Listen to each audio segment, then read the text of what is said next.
And ನಾನು ಕರ್ಣಾಕರ ಹೆಸರು ಹೇಳಿದಾಗೆ ಒಂದು ಹೆಂಡತಿಯ ಗಂಡನ ಮೇಲಿರೋ ಫೀಲಿಂಗ್ಸ್ ಅಂಡ್ ಗಂಡಂಗೆ ಹೆಂಡತಿ ಮತ್ತೆ ಮಗು ಮೇಲಿರೋ ಫೀಲಿಂಗ್ಸ್.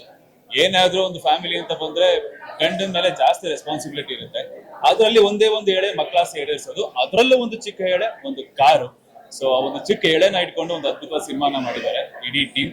ಅಂಡ್ ಇಡೀ ಟೀಮ್ಗೆ ದೊಡ್ಡ ಆರ್ಟ್ಲಿ ಕಂಗ್ರ್ಯಾಚುಲೇಷನ್ಸ್.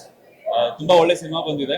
ಕಂಟೆಂಟ್ ಓರಿಯೆಂಟೆಡ್ ಸಿನಿಮಾಗಳಿಗೆ ನಡುವೆ ಬರೋದು ಕಷ್ಟ ಆಗಿದೆ, ಬಂದು ಗೆಲ್ಲೋದು ಕಷ್ಟ ಆಗಿದೆ. ಸೊ ಒಂದು ಒಳ್ಳೆ ಕಂಟೆಂಟ್ ಇರುವಂತ ಸಿನಿಮಾ ಕೊಟ್ಟಿದ್ದಾರೆ. ಇದು ಗೆಲ್ಲಬೇಕು. ಇಡೀ ಫ್ಯಾಮಿಲಿಯಲ್ಲಿ ಯಾರೊಬ್ರು ಎಲ್ಲೂ ಮುಜುಗರ ಪಡ್ಕೊಳ್ಳದೆ ಚಿಕ್ಕ ಮಗಳಿಂದ ದೊಡ್ಡವರವರೆಗೂ ಬಂದು ಕೂತು ನೋಡುವಂತ family entertainer. And it's very nice. ನಂಗೆ ಎಸ್ಪೆಷಲಿ 2 ಸಾಂಗ್ಸ್ ತುಂಬಾ ಇಷ್ಟ ಆಯ್ತು. ಒಂದು ಸಾಂಗ್ ಲಿರಿಕ್ಸ್ ತುಂಬಾ ಇಷ್ಟ ಆಯ್ತು.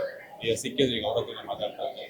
And it's very nice. And madam ಬಗ್ಗೆ ಹೇಳ್ಬೇಕು ಅಂದ್ರೆ ತುಂಬಾ ಚೆನ್ನಾಗಿ ಆಕ್ಟ್ ಮಾಡಿದ್ದಾರೆ. It's so natural. ಅದು ಎಮೋಷನಲ್ ಸೀನ್ಸ್ ಆಗಿರ್ಲಿ, ಗಂಡ ಹೆಂಡತಿ ಬಾಂಡಿಂಗ್ ಇರೋದಾಗಿರ್ಲಿ, ಮಗು ಜೊತೆ ಆಗಿರ್ಲಿ, ತುಂಬಾ ಅದ್ಭುತವಾಗಿ ಮಾಡಿದ್ದಾರೆ. ಕಂಗ್ರ್ಯಾಚುಲೇಷನ್ಸ್ ಎಲ್ಲ ಇಡೀ ಟೀಮ್ಗೆ, ಆಲ್ ದ ಬೆಸ್ಟ್.